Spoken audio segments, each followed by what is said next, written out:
முக்கால்வாசி பெற்றோர் ஏதாவது ஒரு கோபம் வந்ததுன்னா அல்லது குழந்தைகள் ஏதாவது தவறு செய்கிறத பார்த்தாங்கன்னு சொன்னால் உடனே குழந்தைகளை அடிக்கிறாங்க அல்லது திட்டிடுறாங்க. ஆக இந்த வீடியோவில் குழந்தைகளை நீங்கள் அடிக்காதுங்க திட்டாதுங்க அப்படி சொல்லி அறிவுரை சொல்கிறதுக்கு வரலைங்க. ஒருவேளை அடிச்சிட்டீங்க அல்லது ஒருவேளை திட்டிட்டீங்க, ரொம்ப கோபப்பட்டு கத்திட்டீங்க, ஆனால் வாட் இஸ் நெக்ஸ்ட், அடுத்தது என்ன செய்யணும் அப்படிங்கிறத தான் இந்த வீடியோவில் பார்க்க போகிறோங்க. குழந்தைகளை அடிக்கும்போது திட்டும்போது குழந்தைகளுக்கு கண்டிப்பாக நம்ம மேலே ஒரு கோபமும் வெறுப்பும் வராங்க. இதை நம்ம திரும்ப போய் குழந்தைகள்கிட்ட மன்னிப்பு கேட்டு சமாதானமாகலைன்னு சொன்னால் அவங்க மனசுக்குள்ளேயே கிடக்காங்க. ஆக இந்த வீடியோவில் குழந்தைய நீங்கள் அடித்தா ஏன் உடனே போய் சமாதானம் ஆகணும், குழந்தை கூட மீண்டுமா நீங்கள் ரீகனெக்ட் ஆகணும் அப்படிங்கிற காரணங்களை சொல்கிறேன். அதை எப்படி செய்யணும் அப்படிங்கிறதையும் வேகமாக சொல்லி தந்துடுவாங்க. மென்மையான சாரலாக பெய்கிற ஒரு மழை தான் ஒரு பூவை வளர விடாங்க. புயல் காற்றோடும் இடி மின்னலோடும் பெய்கிற ஒரு மழை அந்த பூவை உதிரச் செய்யும், அழிச்சு போடும். அதுபோல தான் நம்முடைய கோபமான கத்துதலும் அடியும் குழந்தையுடைய மனசை உடைச்சிறாங்க.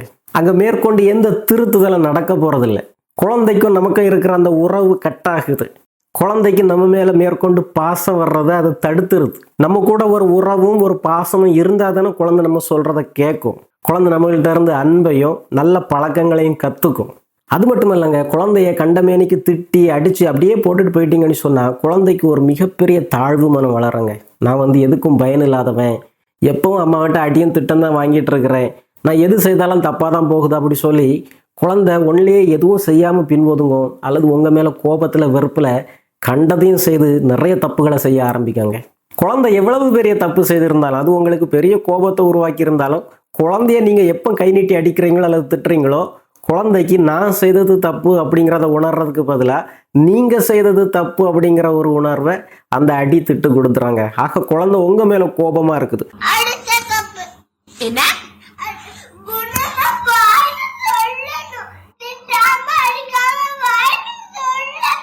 பல வீடியோக்களில் நான் சொல்லிட்டேன், குழந்தைகளை அடிக்காதுங்க திட்டாதுங்க, அதனால என்னென்ன விளைவுகள் வரும் அப்படி சொல்லி. ஆனால் என்ன செய்யறது, நம்ம அப்படியே பழக்கப்பட்டுட்டோம். குழந்தை குறும்பு செய்த உடனே நீங்கள் அடிக்கிறீங்க அல்லது திட்டுறீங்க. அப்படி செய்த உடனே உங்களுடைய கோபமும் எரிச்சலும் அடங்கிடுது. ஆனால் குழந்தையுடைய கோபம் அடிச்சு போட்டுக்கிட்டு திட்டிக்கிட்டு போயிடுறோம்.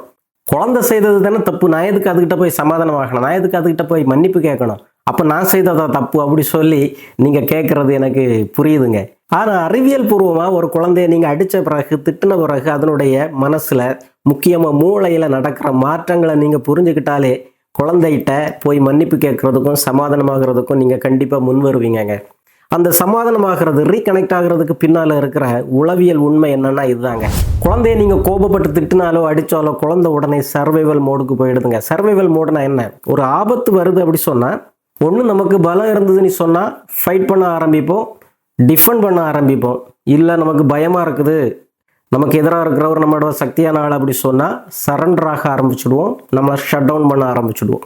குழந்தை இந்த மாதிரி ரெண்டு வகையான உணர்வுகளுக்குள்ளே போகலாங்க. ஆக நீங்கள் குழந்தைய திட்டுற உடனே குழந்தையுடைய மூளையில் இருக்கிற அமிக்தலா அப்படிங்கிற உணர்வுகளை கட்டுப்படுத்துகிற ஒரு உறுப்பு அலர்ட் ஆகிடுது. நமக்கு கிடைக்கிற உணர்வுகள் பாசிட்டிவாகவும் இருக்கலாம் நெகட்டிவாகவும் இருக்கலாம். ஆனால் நீங்கள் குழந்தைய அடிக்கும்போது அல்லது திட்டும்போது கிடைக்கிறது ஒரு நெகட்டிவ் உணர்வு.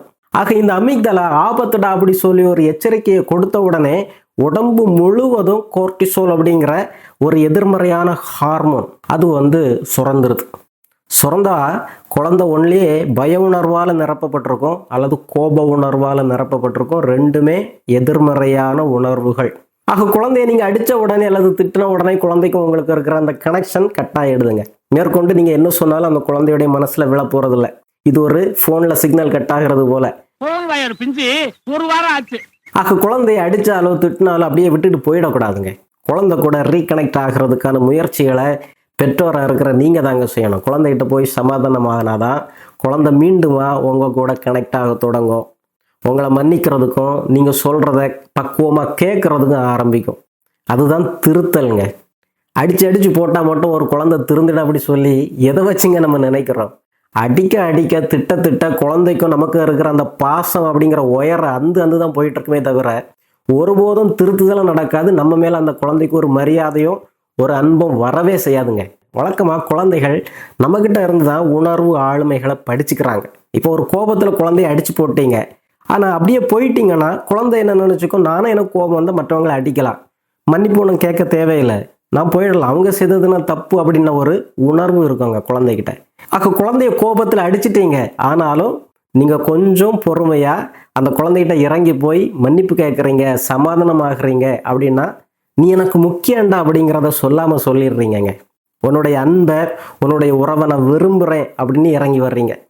தாழ்மையாக இருக்கிறத, மன்னிப்பு கேட்குறத, உறவை புதுப்பிக்கிறத குழந்தைகள் நம்மள்ட்ட இருந்து கற்றுக்கிறாங்கங்க. குழந்தைகிட்ட இறங்கி போகிறதுல, சமாதானமாகிறதுக்கு முயற்சி பண்ணுறதுல, மன்னிப்பு கேட்குறதுல ஒருபோதும் நீங்கள் சந்தேகப்படவே வேண்டாம். இது 100% குழந்தைக்கும் உங்களுக்கும் பயனுள்ள ஒரு செயலுங்க. பாரம்பரியமாக நம்ம குடும்பங்களில் குழந்தைகள்கிட்ட மன்னிப்பு கேட்குற ஒரு வழக்கமே கிடையாது. ஆனால் அறிவியல் சொல்லுது இல்லைங்க, அந்த ரீகனெக்ஷன் ரொம்ப முக்கியம். குழந்தை கூட நீங்கள் மீண்டுமா சமாதானமாக்கி ஆகணும். அந்த காயங்களை குணப்படுத்தாமல் அப்படியே போட்டு போயிடாதுங்க. இப்படி பல வேளைகள் நடக்கும்போது குழந்தைக்கும் உங்களுக்கும் இருக்கிற அந்த கனெக்ஷன் முற்றிலுமாக துண்டிக்கப்படும். நீங்கள் சொல்கிற எதையும் குழந்தை வளர்ந்த பிறகு கேட்காது அப்படிங்கிற ஒரு உண்மையை சொல்கிறதுனால தான் இதை அழுத்தமாக சொல்கிறேங்க உங்கள்கிட்ட. குழந்தைகிட்ட சமாதானமாகுங்க, இறங்கி போங்க, ரீகனெக்ட் ஆகுங்க அப்படி சொல்லி. சரி, அந்த ரீகனெக்ஷனை, அந்த சமாதானம் செய்கிற ப்ராசஸை எப்படி செய்யணும் அப்படிங்கிறத வேகமாக சொல்லிடுறேங்க. முதல்ல பார்த்தீங்கன்னா, நீங்கள் கொஞ்சம் உணர்வு பூர்வமாக, சமாதானமாக, அமைதியாக இருக்கணுங்க. நீங்கள் கொதிச்சுக்கிட்டே இருக்கக்கூடாது. குழந்தைய அடிச்சிட்டிங்க ஏதோ ஒரு காரணத்தினால, அல்லது திட்டிட்டீங்க அப்படி சொன்னால், கொஞ்சம் வெளியே போய் குழந்தை கூட நான் திரும்ப சமாதானமாகணும். நான் திரும்ப போகும்போது திரும்பவும் என்ன செய்யக்கூடாது, கோபப்படக்கூடாது. குழந்தை மேலே குற்றஞ்சாட்டி குழந்தைய மேற்கொண்டு என்ன செய்யக்கூடாது, கோபப்படுத்தக்கூடாது. நான் முதல்ல சமாதானமாக இருக்கிறேன்னா, எமோஷ்னலி பேலன்ஸ்டாக இருக்கிறேன்னா அப்படிங்கிறத செக் பண்ணணுங்க. செக் பண்ணிக்கிட்டு குழந்தைகிட்ட போனாங்க. அப்புறம் மன்னிப்பு கேட்குற, சமாதானம் செய்கிற அந்த ப்ராசஸையும் நீங்கள் தாங்க தொடங்கணும். நீங்கள் அந்த வார்த்தைகளை மென்மையாக பயன்படுத்தி, போட்டுடா தெரியாமல் அடிச்சிட்டேன்டா, அம்மா ஒரு சின்ன டென்ஷனில் இருந்தேன், ஐ எம் சாரி, நான் இனி திரும்ப அப்படி செய்ய மாட்டேன் அப்படி சொன்னீங்கன்னா, குழந்தை உங்களுடைய அந்த தாழ்ச்சியினால் ரொம்ப இம்ப்ரெஸ் ஆகிடுங்க. அது மட்டும் இல்லை, அந்த குழந்தையுடைய உணர்வை புரிஞ்சுக்கிட்டதாகவும் நீங்கள் பேசணுங்க. நான் கத்துன உடனே உங்கள் முகத்தை பார்த்தேன், ரொம்ப டல்லாயிடுச்சு, சரி இனி இப்படி நடக்காது, நீங்கள் ரொம்ப கோபமாக இருக்கிறீங்கன்னு நினைக்கிறேன், அம்மா அப்படி செய்திருக்கக்கூடாது அப்படி சொல்லி குழந்தையுடைய உணர்வையும் நீங்கள் புரிஞ்சுக்கிட்டதாக காட்டும்போது, குழந்தை அம்மா என்கிட்ட இறங்கி வராங்க, என் உணர்வை புரிஞ்சுக்கிறாங்க அப்படின்னு சொல்லி குழந்தை உங்கள் கூட ரீகனெக்ட் ஆக, உங்கள் மேலே இருந்த கோபத்தையும் வெறுப்பையும் எரிச்சலையும் விட்டுக்கிட்டு நீங்கள் சொல்கிறத கேட்குறதுக்கும், அம்மா நல்லவங்க தான் அப்படிங்கிற ஒரு உணர்வுக்குள்ளே கடந்து வர தொடங்குவாங்க. அடுத்ததாக குழந்தைகிட்டே நீங்கள் சில கேள்விகளை கேட்கலாம். இந்த மாதிரி நம்ம குடும்பத்தில் ஏதாவது தவறுகள் நடக்கும்போது, நீங்களே ஒரு தவறு செய்யும்போது நான் எப்படி நடக்கணும்னு நீங்கள் நினைக்கிறீங்கடா, சொல்லு. அப்போ அந்த குழந்தை அதனுடைய உணர்வுகளை சொல்லும். நீ என்கிட்ட பக்குவமாக சொல்லலாம் இல்லையா, சரிதானா, கொஞ்சம் கோபப்படாமல் சொல்லலாம் இல்லையா அப்படி சொல்லி அந்த குழந்தை தன்னுடைய உணர்வை, தன்னுடைய ஆசையை வெளிப்படுத்த ஆரம்பிக்கும். அதை கேட்டுக்குங்க, கவனமாக கேளுங்க, எதிர்த்து பேசக்கூடாது. இப்படி செய்த கோபம் வராமல் என்னடா செய்யும், நீ செய்தது தானே தப்பு, அம்மா என்ன செய்தேன், என்னை அடிக்க வச்சதே நீ தானே, நான் எதுக்கு கோவப்பட போகிறேன், நீ இப்படி செய்ததுனால தானே கோவப்பட்டேன், சாப்பாடு தூக்கி வீசினதுனால தானே ஒன்று அடித்தேன், தம்பி பாப்பாவை நீ அடித்ததுனால தான் நான் ஒன்று அடித்தேன் அப்படி சொல்லி நியாயம் கேட்க போயிடக்கூடாதுங்க. குழந்தையுடைய உணர்வை, குழந்தையுடைய ஆசையை கேளுங்க. கடைசி ஸ்டெப்பு தாங்க டீச் பண்ணுறது. டீச் பண்ணுறதுன்னா, அடுத்த தடவை இந்த மாதிரி ஒரு சூழல் வரும்போது நீ எப்படி நடக்கணும், அம்மா இப்படி அடிக்கக்கூடாது, திட்டக்கூடாது, நீ உன்னுடைய ஆசையை சொல்லிட்ட, இப்போ நான் சொல்கிறேன் கேள். இந்த மாதிரி ஒரு சூழலில் நீ எப்படி நடக்கணும், தம்பி பாப்பா உன்னை டிஸ்டர்ப் பண்ணாலுமே நீ கொஞ்சம் பொறுமையாக இருக்கணுங்கண்ணா, அல்லது என்கிட்ட நீ சொல்லு, நான் தம்பி பாப்பாவை மேனேஜ் பண்ணுவேன். உனக்கு இந்த சாப்பாடு பிடிக்கல, அல்லது உனக்கு வயிறு ஃபுல்லாகிடுச்சு, உனக்கு சாப்பிட முடியலை அப்படி சொன்னால், நீ சாப்பாடை கொண்டு வெளியே போட முடியாது, தூக்கி வீச முடியாது, அம்மா கிட்ட கொடு, அம்மா எனக்கு போதும் அப்படி சொல்லு, அம்மா அதை எடுத்துக்குவேன். உனக்கு ஏதாவது செலவுக்கு காசு தேவை அப்படி சொன்னால் அம்மா கிட்ட கேளு, நியாயமாக இருந்தால் அம்மா கொடுப்பேன். நீ அம்மாவுக்கு தெரியாமல் என்ன செய்யக்கூடாது, காசை எடுக்கக்கூடாது. அப்படி மாற்று வழிகளை நீங்கள் கற்றுக் கொடுக்குறீங்க. குழந்தை ஃபியூச்சரில் இப்படி நடக்கணும் அப்படிங்கிறத கற்றும் கொடுத்துட்டீங்க அப்படி சொன்னால், கடைசியாக ஒரு ஜாலியான விளையாட்டு வழியாகவோ அல்லது ஒரு சின்ன அவுட்டிங் வழியாகவோ அதை ஒரு மகிழ்ச்சியாக முடிச்சு வைக்கலாங்க. குழந்தைய நீங்கள் என்ன செய்யலாம், தோளில் தூக்கிட்டு வெளியே போய் கொஞ்சம் நேரம் என்ன செய்யலாம், அப்படியே சுற்றிட்டு வரலாம், ஐஸ்கிரீம் சாப்பிட்றதுக்கு கூப்பிட்டு போகலாம், அல்லது ஒரு பார்க்குக்கு கூப்பிட்டு போகலாம். ஒருவேளை குழந்தை கூட நீங்கள் செஸ்ஸோ கேரம் போர்டோ அல்லது ஏதாவது ஒரு பால் கேமை விளையாடுறீங்கன்னு சொன்னாலும் கொஞ்சம் கேம்கள் தோற்று போங்க. அப்படின்னா குழந்தைக்கு ஜாலியாகிடும், வெற்றி பெறும்போது ஒரு மகிழ்ச்சி வருதே அப்படின்னா குழந்தைக்கு கொஞ்சம் ஒரு தன்மதிப்பு வளரும்.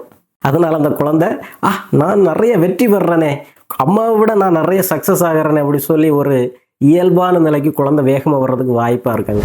ஆக இதை தான் இன்டென்ஷனல் பேரண்டிங்னு சொல்கிறாங்க. குழந்தைய திருத்துறதுக்கு இன்டென்ஷனலாக நம்ம எடுக்கிற சில ஸ்டெப்புகள், பயனுள்ள ஸ்டெப்புகள். ரியாக்ஷன் பேரண்டிங் ஒரு பயனும் கிடையாதுங்க. குழந்தைகளை பல வேளைகளை நம்ம அடிச்சிடுறது ரியாக்ஷனுடைய அடிப்படையிலங்க. குழந்தை ஒரு தவறு செய்கிறத பார்க்கும்போது உடனே ரியாக்ட் பண்ணிடுறோம், உடனே போய் அடிச்சிடுறோம். திருத்தணும் அப்படிங்கிற ஒரு இன்டென்ஷனும் குழந்தை கூட ஒரு கனெக்ஷனும் இருந்தால் மட்டும்தான் திருத்துதல் நடக்குங்க. ஆக இந்த அடி திட்டு எப்படியும் உங்களை குழந்தைகிட்ட இருந்து பிரிக்க தான் செய்யுது. நீங்கள் சொல்கிற எதையும் குழந்தை மேற்கொண்டு கேட்க போகிறதில்ல அப்படிங்கிறத தெரிஞ்சிட்டிங்கனாலே நீங்கள் குழந்தைய ஒருவேளை கோபத்தில் அடிச்சிட்டாலும் உடனே போய் சமாதானம் கேட்டுருவீங்க. நம்ம குழந்தைகள் பெர்ஃபெக்டான பெற்றோரை எதிர்பார்க்கறது இல்லைங்க. தப்பு நடந்தாலுமே அதை பொறுமையாக ஏற்றுக்கிற, மாற்ற மனசு உள்ள, புதுசாக கற்றுக்கிற மனசு உள்ள பெற்றோர்களை தான் குழந்தைகள் விரும்புவாங்கங்க. அப்படி ஒரு பெற்றோராக இருக்கிறதுனால தான் இந்த சேனலை நீங்கள் தொடர்ந்து பார்த்துக்கிட்டு இருக்கிறீங்க. ஆக நம்முடைய உணர்வுகள் சின்ன வயசுலேருந்தே நம்ம மனசுக்குள்ளே கிடக்கிற எதிர்மறையான உணர்வுகள், கோப உணர்வுகள், தப்பு கண்ட இடத்துல எரிச்சலை கொட்டுறது, கோபத்தை கொட்டுறது, இந்த மாதிரி இயல்பாக வர்ற உணர்வுகளை குழந்தை மேலே கொட்ட முடியாதுங்க. ஆக நீங்களும் தனியாக இருக்கும்போது கொஞ்சம் நினச்சி பார்க்கணும். கண்டிப்பாக இந்த இடத்துல நான் கோவப்பட்டு தான் ஆகணுமா? ஏன் எனக்கு இவ்வளோ கோவம் வருது? சரிதானா? எனக்கும் ஏதாவது ட்ரீட்மெண்ட் தேவைப்படுமா? கொஞ்சம் மெடிடேஷன்லாம் கற்றுக்கணுமா? யோகா கிளாஸ் ஏதாவது போகணுமா? அப்படி சொல்லி நீங்கள் தான் சின்சியராகவே யோசித்து பார்க்கணுங்க. ஆக ஆல் தி பெஸ்ட்டுங்க. மீண்டும் ஒரு நல்ல வீடியோவிலே விரைவிலே சந்திப்போம். நன்றி.